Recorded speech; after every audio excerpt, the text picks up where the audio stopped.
Noon, buhay na buhay ang mga militanteng grupo. Sila ang boses sa lansangan. Sila ang gumigising sa tulog na bayan. At sila ang pumupuna sa mga mali ng nasa kapangyarihan. Ngunit dumating ang katahimikan, parang nakatulog din sila.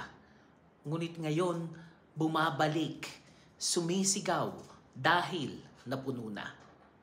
Pero teka, kung tutuusin, kung ating pagninilay-nilayan, sino ba talaga ang may sala? Hindi lang sila.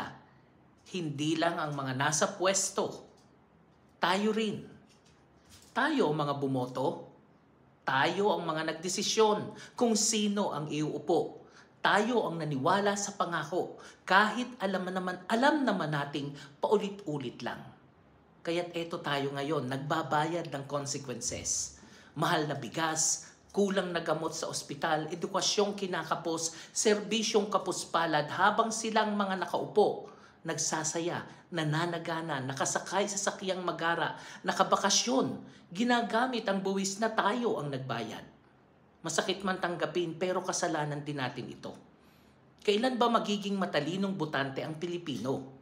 Kailan ba titigil ang pagboto dahil sa pera, dahil sa artista, dahil sa pakain sa meeting de avance?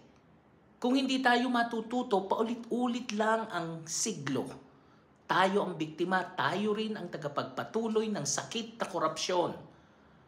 Kaya't ngayon panahon na. Panahon ng bumangon, panahon ng magising, hindi na pwedeng bahala na. Hindi na pwedeng wala tayong magagawa. Maging matalinong botante sa susunod dahil sa huli, ang laban na ito ay laban ng bawat Pilipino at ang tunay na pagbabago, hindi na manggagaling sa kanila.